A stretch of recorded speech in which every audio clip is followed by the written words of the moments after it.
Welcome back here on Live Impact News on the WCNC Charlotte app. All right, so we have a Where's the Money story for you coming up this evening, but we have a preview here on Live Impact News. So a couple thought they were building their perfect home, but instead they say they got nothing but headaches at a cost almost twice as much. And it happened with the developer we've actually questioned before. So last May, we told you Nest Homes and Helmsman Homes left new builds unfinished in Mooresville and Statesville.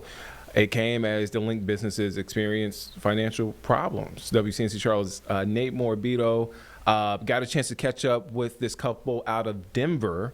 And they just won a $1.5 million lawsuit against Nest. So it's a pretty good update for this couple. Yeah, I posted something on social media last year after our initial investigation into these two companies. And recently, Tiff Hawks, one of the homeowners that we're talking about here, emailed me and said, not only are we a victim, but we won.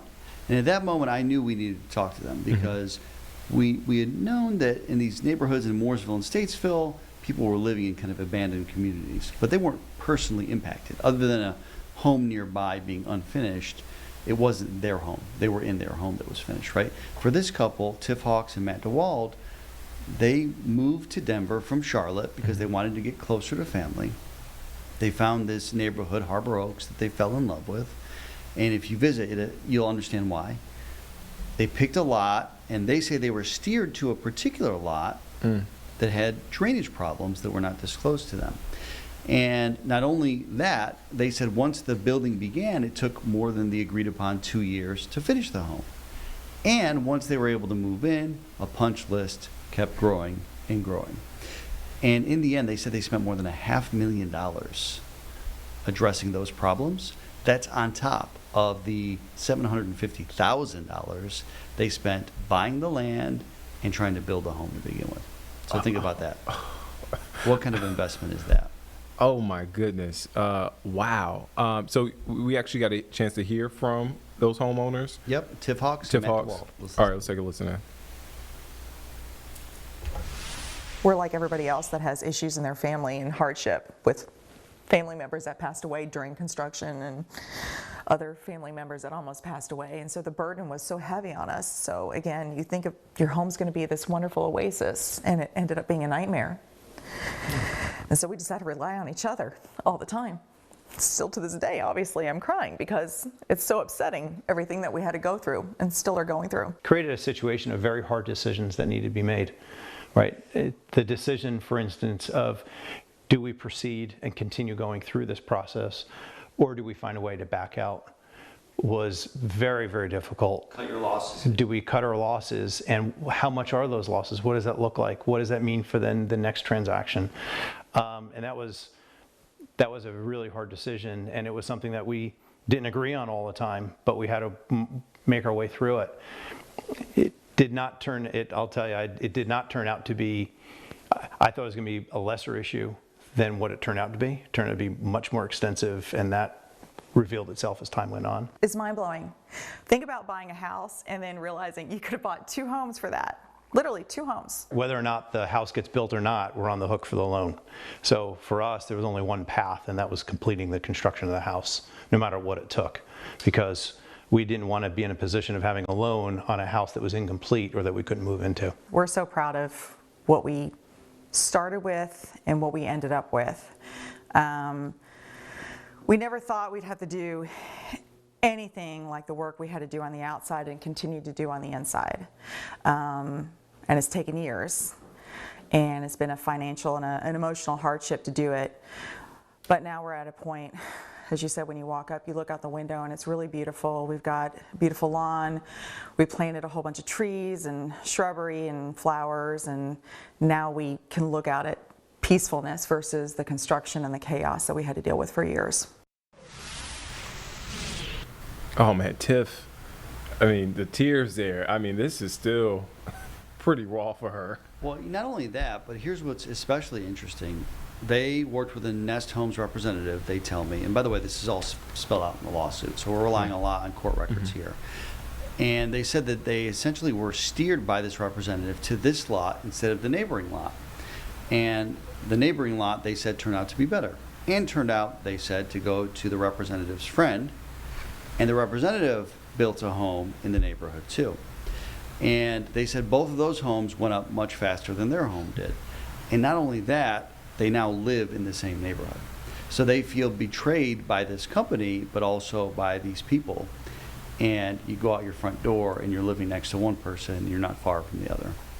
Oh my goodness. And yeah, I mean, what stuck out to me was, do you cut your losses or do you continue to go through this litigation? And I mean, they won the lawsuit, so it works out and they stay in their home, but that's a lot to go through. Yeah, and not only did they win, but they won a default judgment. So what that means is Nest Homes didn't even respond to their allegations. And because of that, the court said, well, Tiff and Matt, you win this lawsuit. Now comes the issue of trying to collect the money. And, we talked to the attorney for Nest Homes and Helmsman Homes last Friday, and he told us, look, these businesses are not in active operation. They've ceased all business.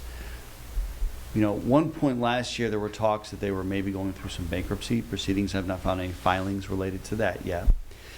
But this couple feels like they have a path to collect. We know they've complained to the North Carolina Attorney General's office. Yeah. They're not the only ones. Other people have taken these companies to court. We found dozens of judgments against Helmsman Homes, Nest Homes, their connected companies since 2021 in North Carolina. Wow. One of those judgments is like millions upon millions of dollars. So they're legally on the hook for a lot of money. And I mean, have those folks been paid? Any Not the paperwork ones to that I've suggest? seen. Yeah? I mean, the payments that I have seen have not gone through of the pending judgments where there's money owed, and I keep checking here today just to kind of see if they're getting paid. But I think part of the hope of this family is, number one, to make more people aware because they know they're not the only people, but also to continue to put the pressure towards justice, and not just in the civil area. They've complained to the Attorney General here in North Carolina. They continue to escalate this issue because they really feel like not only the contract was breached, but there were some other questionable things that this company did and misrepresented. That's kind of what they've accused them of. So we'll see what happens from here. This kind of seems like the first step in it. Yeah. And I asked them, I said, well, you put all this time into this home, and they'd only been married like 8 years. Most of the time they've been married, they've been dealing with this situation. Wow. Can you imagine that? And I said, are you guys even going to get to enjoy the home? And they said, well, we're going to try to stay in here for some time because we do want to maximize all the effort and resources and energy and tears we put into this property. And I got to tell you, it's beautiful. It really is. Like, you would not know from the outside that it had to be essentially built up. They put something like 5 feet worth of dirt to build up their front yard. Wow. To deal with the flooding issue. You go in, you see cracks that don't look good. They show me pictures of some of the support beams up in the top of the house. Doesn't look good. Not the kind of home you'd feel comfortable probably living in. Yeah. The trusses, having issues in them. So I think for them, they're still trying to put this behind them, but they really can't because they continue to deal with these issues. But in some ways, it's kind of become a bit of a passion project for them. They feel so offended by what happened to them. They really are trying to reach out to other people and to find out how big this goes and how wide the net is in this situation. I heard from another woman fairly recently while we were looking into this who says she kind of had a similar situation. It took, she said, like 3 years for their home to be built. The contract for this house, it was a 2-year contract, meaning it needed to be built within 2 years. Yeah. And they said it wasn't built within that time. The other homes, they said, of the people nearby that are affiliated with Nest or friends, they said went up really quickly. And so I don't know what the lesson here is because I asked them that question. You have to do your research ahead of time on these kind of companies, number one. Particularly custom home builds that are kind of newer businesses. You kind of want to just get an idea of how much success they've had. But in some ways, we're giving people the benefit of the doubt. We're expecting that, like us, they're acting in good faith to take our money and put it to the purpose it's supposed to go toward and finish the job per the contract.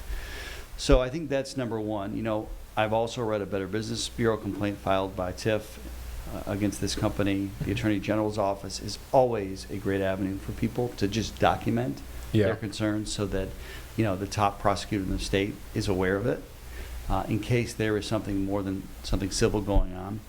And, don't give up on it. I know the man we talked to up in Mooresville, I still stay in touch with him. He kind of got tired of trying to do it himself. He was trying to get the ball moving so that his neighborhood would be finished. I mean, he had a beautiful home, and he's living next to kind of skeleton houses, with the garage open and the house exposed to the elements. And at some point, you do need to ask for help, right? And that's what happened in this case. Right. Where people reach out to us, we start asking questions, but while we were looking into it, turns out this couple was dealing with this company as well, unbeknownst to us, and we're having some real challenges.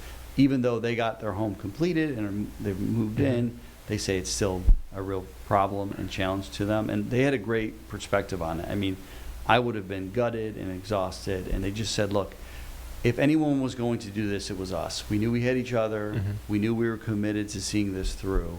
And once you had that attitude, they kind of felt like they could have done anything. A heck of a test for a marriage. Yeah, I kept giving each other glances. I was like, yeah, I bet you this has been tough, for 5 years, dragging on.